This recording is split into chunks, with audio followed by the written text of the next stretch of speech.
All right, so this new mandate, they're essentially trying to fire everyone in the federal government. They offered a huge buyout email. We're going to go into the story now, check out what the latest reporting is on it. That sucks. I'll leave my commentary through as it comes up. The Trump administration has a new mandate for millions of federal workers who have fallen in love with working from home in your PJs. Return to the office. Not cool. Or resign. I like the emphasis. Senior White House correspondent Peter Ducey has the details on the buyouts being offered to those employees. Good morning, Peter.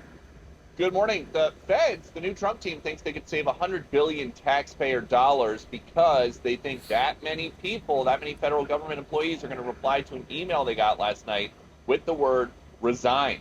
Part of that email says, if you resign under this program, you will retain all pay and benefits regardless of your daily workload and will be exempted from all applicable in-person work requirements until September 30th, 2025, or earlier if you choose to accelerate your resignation for any reason. Some back of the napkin math, there are 2 million total federal workers. Wow. 6% of federal employees work full-time in the office. 6%? That's insane. Office. They think 200,000 would take this buyout. That's how they get to $100 billion in savings. The Trump team did not single anybody out with this email last night. Everybody got it. But they did single out General Mark Milley. He had a security detail taken away last night, and he could lose a star in retirement if it is determined that he was undermining the chain of command during the first Trump administration, a spokesman for the Pentagon now says. The secretary informed General Milley today that he is revoking the authorization for his security detail and suspending his security clearance as well. The secretary has also directed the DoD IG to conduct an inquiry into the facts and surrounding General Milley's conduct so that the secretary may determine whether... All right. We don't want to talk about Milley. Let's just talk about these people getting fired. I don't know if there's more on this story here. New media seat. Oh yeah, they're gonna have more people like podcasters and stuff, the people that do this in the White House. But imagine getting that email. See,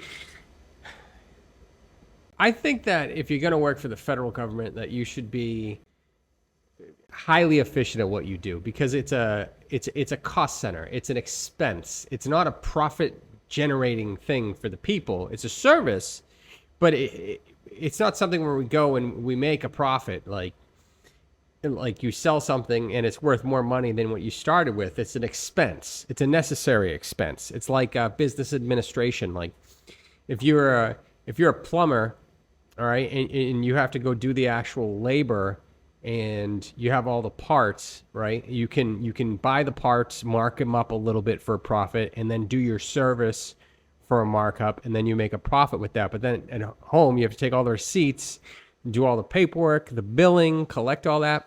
That's time and expenses, but it doesn't generate you any profit. It's a cost center. So, but it's necessary. And then I think what we're trying to eliminate is we're trying to eliminate all cost centers that are completely unnecessary, and then make the ones that are necessary as efficient and as small as possible. I think that's just smart business, right? If you're doing something that you don't need to do, and it doesn't make you any money in the future, like, then don't do it. If you're doing something that you need to do, but it doesn't make you any money or bring you any value, then you should make it as lean, as efficient as possible. Like, we don't have a lot of like automation in the government. And think about just the RMV. Everyone's been the RMV, right? The Registry of Motor Vehicles. Like, it's a nightmare, and everyone is disgruntled. If they were using proper computers, proper software with like someone who is like a capitalist kind of mentality, like a business mentality, where everything can run efficiently, it didn't have to go across several desks, even though it's a computer program. Like, how efficient could we make that? If you're a business manager, you work in business, or you're a supervisor, or you're a salesperson, like, just think of a government agency that you went into and just look around the room. Could you make that run faster if it was a business? Like, do we really need someone working that slow? No, we don't. We don't. I think that there's a lot of people that should probably take the deal. because you don't know if those jobs are going to be there in the future. There's no guarantee. And you're going to get like 6 months paid time off, like just paid to do whatever you want. Go find another job, take a vacation, take 2 weeks, take 3 weeks, go on vacation, chill out, start looking for your job, find another job. Even if it pays less for 6 months, you're going to be making 2 incomes. Get out now, right? Go find something. I know it's like easy to say. It's a hard thing when you're in a career. It's scary to just jump ship, into the unknown, into a new place, new people, new services. Will I fail? Will I not fail?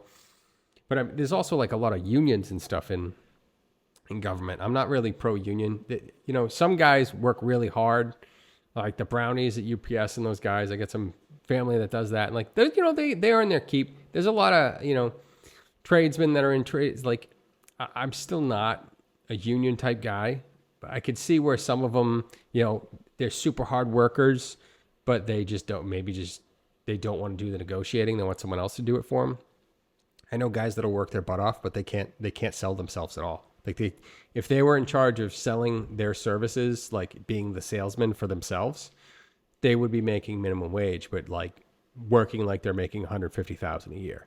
So I guess I could see the argument for that. But in government, why are there unions in government? I'm sorry if I offended you. I'm sorry. I just don't see it. But hey, you can let me know how you feel in the comments below. That's cool. I want to hear what you have to say. Thanks for watching, guys. Thanks for hanging out. We're going to cover these stories as they come up, and we watch other documentaries, play games, and just chill out. Thanks for hanging out, guys. I appreciate you. I'll see you in the next video.